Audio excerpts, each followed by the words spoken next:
Hey everyone, today I want to talk to you about the difference between working on your business versus in your business. And this is something that I've been trying to, a client asked me this earlier in the week and she was like, hey James, can you do a podcast on, you mentioned on one of your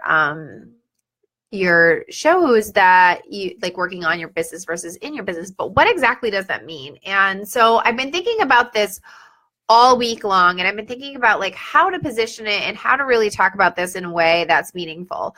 So one of the things to keep in mind, like I've been in business it'll be 15 years in September, which is crazy to think. I'm only 35 years old, or just about 35 years old. And so my business is like almost like nearly half as old as I am.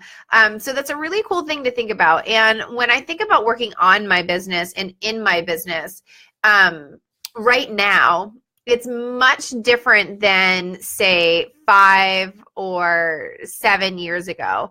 And so I'm going to answer this question from the perspective of like in general business, right? But know that this is going to kind of change, evolve, and adjust as your business grows and scales. And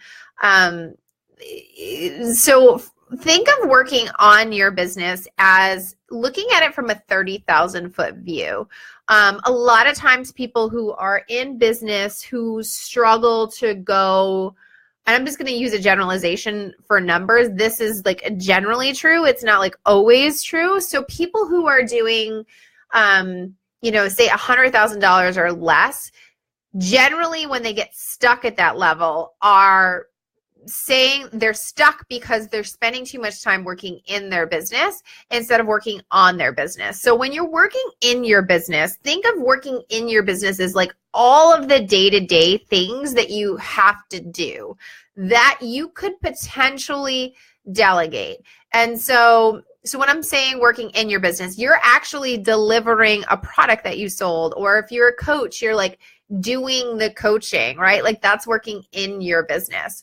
When you think about, like it's the bookkeeping, the invoicing, the appointment setting, the proposal writing, the, upkeep of like certain things. And it's really those things that need to happen on a daily basis to keep the business moving forward and in business, right? So when you're working in your business, you're not really doing anything that is going to help your business grow, right? Like you're just doing the delivery of the thing, or you're doing the things that you have to do to get paid. And so when you're working on your business, it's important to note that Erin's on here and she's who I am doing this for. That's so funny. So when you're working on your business, you're doing things like strategy, figuring out a systematized way to do lead generation and create a way to consistently get leads in on a daily, weekly, monthly basis. And so that way, when you want to go launch something, you can actually like turn up the volume on the leads and know from a very predictable way that, hey, if I get 100 leads, 110, like if I get 100 leads, 10 of these are going to convert into clients. And so when you're working on your business, you're looking at it from a 30,000 foot view. You're working on initiatives that are going to move the business from where it is to whatever that next milestone is that you want to hit. And it's super important to note that you don't necessarily have to focus on this stuff every single day, right? But you have to be able to, especially if you have big goals. So say, for example, your business is currently doing, say, $100,000 a year, and you want to get that business to go to $300,000 a year. Well, you have to take some of the things that you're working on in your business. So those things that I talked about at the beginning of this, the in your business stuff, the delivery, the bookkeeping, the scheduling of social media is another really great one. Anything that you could take and make a system out of and delegate to someone or create a process from, that's something that's working in your business in most instances. Okay. And oftentimes I do this exercise with clients where I say, like, what is your time worth? Like, write down what your time is worth and then double that number. Okay. Because if you're going to get to your goal that you want to get to, you have to take your time seriously and you have to honor your time. And so if you write down right now, like, hey, my current worth per hour is X, and then you double that number based on, and again, this is a generalization, but this is the exercise I take people through. Double that number, right? And when you look at that number, anything that is a $20, $30 and under, $20, $30 and under task or job or something that you could hand off to somebody else, then you need to start doing that, because you're not going to be able to get ahead if you don't clear space in your calendar on a day-to-day basis to work on the business. And when you're working on the business, right, like, you're doing things that help move the needle forward. So I'll give you an example. One thing that we were doing earlier this week that once it's done, right, it's definitely something that I can delegate and hand off to somebody. But I've been continuing and tweaking and honing this content workflow product that we have, this content amplification product, where we take our Facebook Lives like we have right now and we pass them off to, we download them, save them as an audio, make them into emails, make them into social media, make them into all of these different things. Like, we do wave files, we do snippets, we do we create ads out of them. We add the videos to the ads manager, and add the videos to the audiences. And I think, like, what I want you to understand is, yes, you as the business owner should be creating that process or hiring somebody to help you create that process. Like, for me, I'm going to create that into a product and we're going to sell it. So I physically had to walk through and record all those videos today. That is something that's working on the business, because once I have that done, number one, it's going to turn into a product that we're going to sell. And number two, it's something that I can hand to Courtney, my social media coordinator, and she can take that from start to finish and get it done, right? And so also think, when you're working on your business, that could potentially be you investing time and money with a coach or in a mastermind, anything that's going to help you continue to reach and stretch and hit those goals.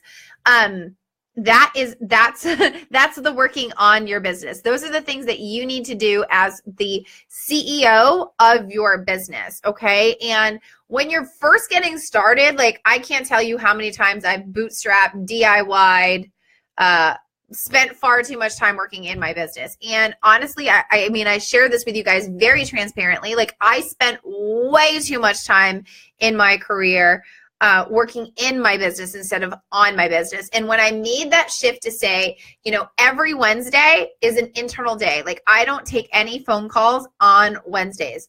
All I do every Wednesday, from the very beginning of Wednesday to the very end of Wednesday, is work on the business. So I look at sales forecasting. I look at the number of leads that we have. I look at data, and I work on content, right? Like, because my job as the business owner is to create that high level content that I deliver to you guys. It's not somebody else's job. And so I want you to understand that when you're working on your business, yes, it takes time away from sales calls and delivery of products. And yeah, maybe I had to say no to a particular client that was not necessarily the greatest fit, but was somebody that, was helping pay for the bills. But at the same time, that person was that time, right? That reallocation of time makes all the difference when you're trying to grow. And so if you really want to be able to transition from working in your business to on your business, here are the 3 tips that I always recommend. 1, pick a day. If you're not, I'm pretty hardcore when it comes to trying to get stuff done. And so one of the things that I always do, I'm an extremist, so I take all Wednesday and work on my business all day. Not everybody wants to do that, right? So when you can spend, even if it's just 3 hours of a chunk of time, whatever that is that you feel comfortable with, whether it's a full day or a few hours, put it on the calendar, like commit to it, move your schedule around so that you can have that time to work on the business. Be super mindful of the, hi Munchkin, be super mindful of the fact that you have to put on do not disturb on your computer, on your phone, turn off your emails, do what you need to do to honor that time, because it's so flippin' important that you actually do the work. Number 2. And number 3, you want to come in and say hi? Come on. Sorry about that. And I think the biggest thing, and then one of the most important things, is when you show up for that time to actually do the work on your business, have a plan of what you're actually going to do. Like use like a best self planner to help you map out your 3-week goals. And okay, to map out your 3-week goals and make sure that you, or your 3-week goals, your 3-month goals. So map out those goals for the 3 months, and then make sure that you actually know what you're going to do when you commit to that time. Like that's the biggest thing. I remember when I first started working on my business. Zell, let me go be quiet for a minute. Okay, let me finish this up. When you're working on your business, you have to know what it is that you need to do. So I typically recommend looking at systems, like what are the systems that you have in place that you could potentially take time to say, hey, newbie, here's something that I'm going to give you to do. What are the first things that you could outsource and delegate so you can create systems around those things so that you can actually grow and scale the business? That's the first thing that I would work on if you're starting to work on your business. The other thing that I would start to look at is how can you automate and create a leveraged way to get leads coming in. That would be the next high level strategy that I would look at. And then the third and final thing is really like get to know and get intimate with your sales goals and your sales numbers and really keep track of that. Like I have a spreadsheet where Zellum, I'm doing something. Every month we track exactly how much money is coming into the business, how much money is going out, and we have goals, right? So I give the team an update on how we're doing in terms of the goals that are going on. And so when you're working on your business, you're doing things to help move that needle forward. And they're high level things. They're things that a CEO would be doing. And so that's kind of the way in which I qualify those things. And so if you want to learn more, head on over to our website, outliermarketinggroup.com.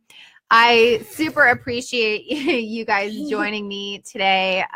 Sorry for the little disruption. I thought I would be able to sneak away and get this one little Facebook Live done, but apparently I'm not. So I'm going to go switch gears and go into mom mode, and I hope you guys enjoy this.